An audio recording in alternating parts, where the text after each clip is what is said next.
Checkpoint, identifying supporting details, drawing conclusions, cause and effect, chapter 16 and 17 in Unwind. Passage 1. The fire alarm goes off during the teacher's prep period, and she silently curses the powers that be for their awful timing. Perhaps she thinks if she can just stay in her empty classroom until the false alarm, and it's always a false alarm, is dealt with. But then, what kind of example would she be setting if students passing by looked in to see her sitting there? As she leaves the room, the hallways are already filling with students. Teachers try their best to keep them organized, but this is a high school. The organized lines of elementary school fire drills are long gone, having been replaced by the brazen hormonal zigzags of kids whose bodies are too big for their own good. Then she sees something strange, something troubling. There are 2 policemen by the front office. They actually seem intimidated by the mob of kids flowing past them and out the front doors of the school. But why policemen? Why not firemen? And how could they have gotten here so quickly? They couldn't have. They must have been called before the alarm went off. But why? The last time there were policemen in the school, someone called in a clapper threat. The school was evacuated, and no one knew why until after the fact. Turns out there was no clapper. The school was never in danger of being blown up. It was just some kid pulling a practical joke. Still, clapper threats are always taken seriously, because you never know when the threat might be real. "Please, no pushing," she says to a student who bumps her elbow. "I'm sure we'll all make it outside." Good thing she didn't take her coffee. "Sorry, Miss Steinberg." As she passes one of the science labs, she notices the door ajar. Just to be thorough, she peeks in to make sure there are no stragglers or kids trying to avoid the mass exodus. The stone-top tables are bare and the chairs are all in place. No one had been in the lab this period. She reaches to pull the door closed, more out of habit than anything else, when she hears a sound that is wholly out of place in the room. A baby's cry. At first she thinks it might be coming from the student mother nursery, but the nursery's way down the hall. This cry definitely came from the lab. She hears the cry again, only this time it sounds oddly muffled and angrier. She knows that sound. Someone's trying to cover the baby's mouth to keep it from crying. These teen mothers always do that when they have their babies where they don't belong. They never seem to realize it only makes the baby cry louder. "Party's over," she calls. "Come on, you and your baby have to leave with everyone else." But they don't come out. There's that muffled cry again, followed by some intense whispering that she can't quite make out. Annoyed, she steps into the lab and storms down the center aisle, looking left and right until she finds them crouched behind one of the lab tables. It's not just a girl and a baby. There's a boy there, too. There's a look of desperation about them. The boy looks as if he might bolt, but the girl grabs him firmly with her free hand. It keeps him in place. The baby wails. Question number 1. Identifying supporting details. In this passage, the teacher hears the fire alarm and then sees police in the building. Which of the following details in the passage helps her to quickly draw the conclusion that someone may have called in a clapper threat? First choice. The last time there were policemen in the school, someone called in a clapper threat. The school was evacuated, and no one knew why until after the fact.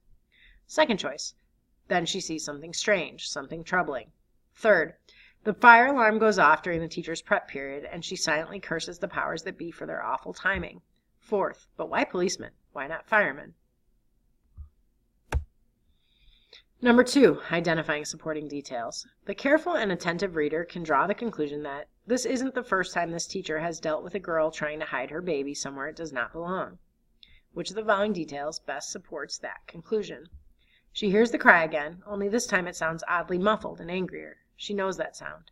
Someone's trying to cover the baby's mouth to keep it from crying. These teen mothers always do that when they have their babies where they don't belong. She reaches to pull the door closed, more out of habit than anything else, when she hears a sound that is wholly out of place in the room. Sorry, Miss Steinberg. As she passes one of the science labs, she notices the door ajar.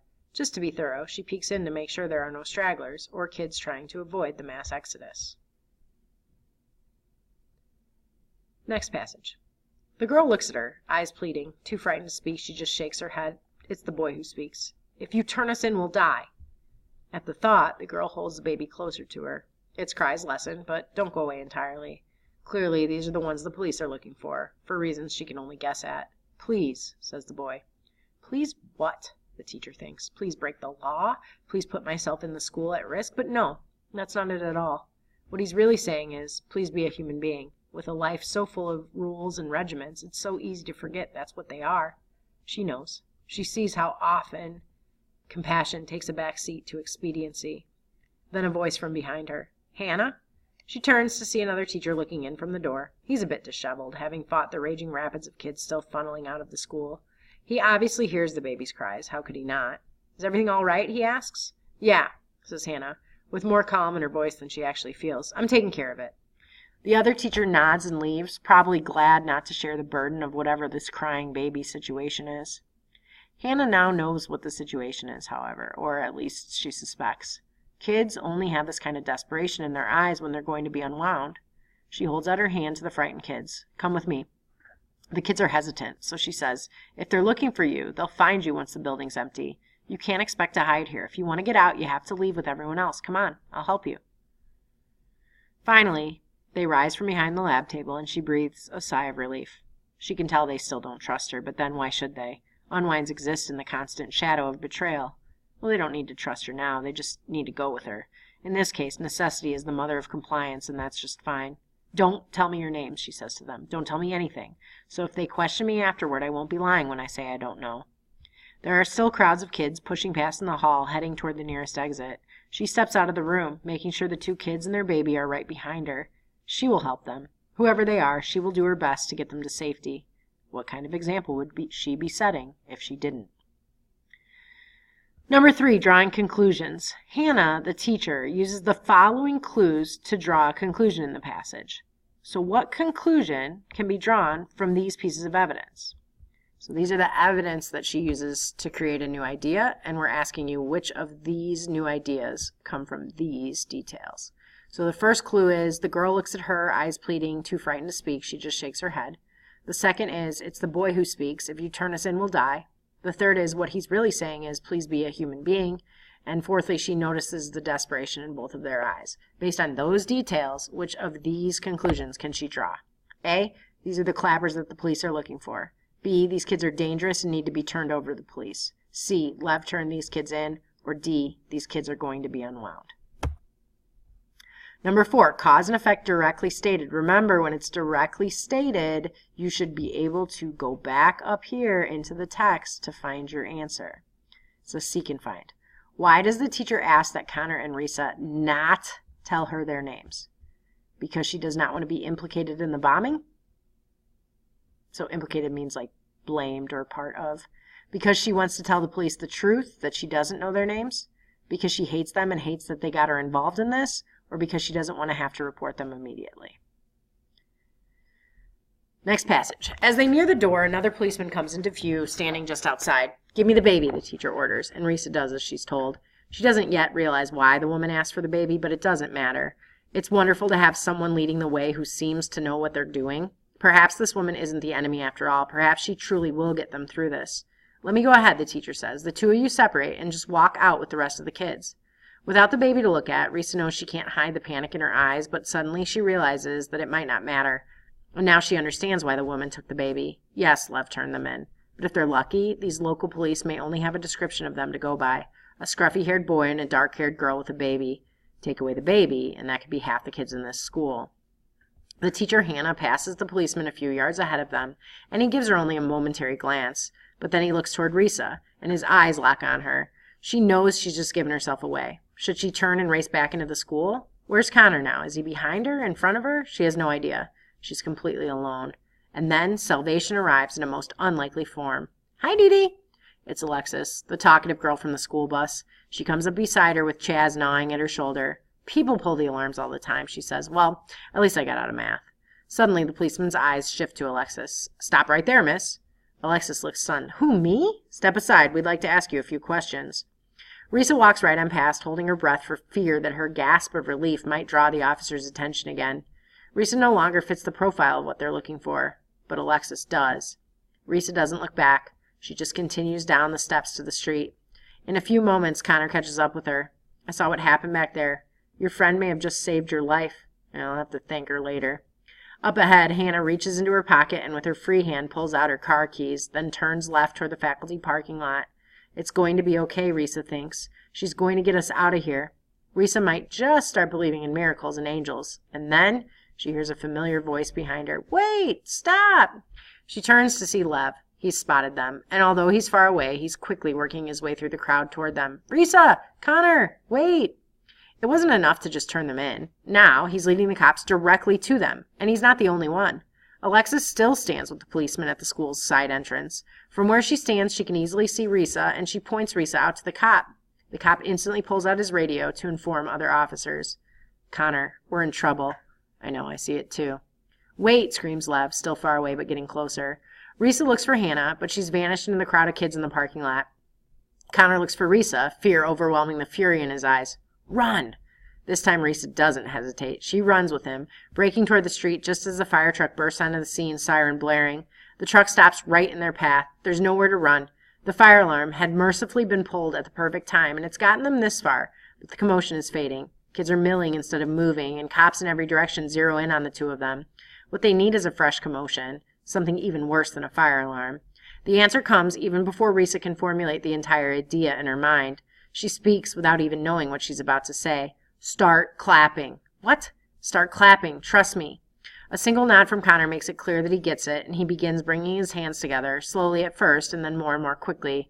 She does the same, both of them applauding as if they were at a concert cheering for their favorite band.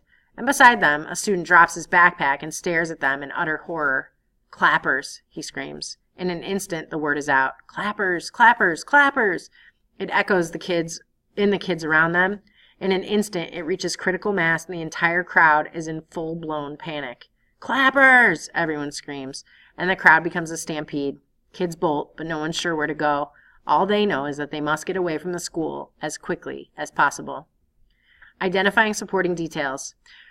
Risa proclaims to Connor, Connor, we're in trouble, and he agrees with, I know, I see it too. Which of the following details does not help them to draw the conclusion that things are going wrong for them at this point? So remember, you're looking for the bad detail, the thing that doesn't help them know that, like, oh shoot, we got problems. So, the one that does not prove they're in trouble.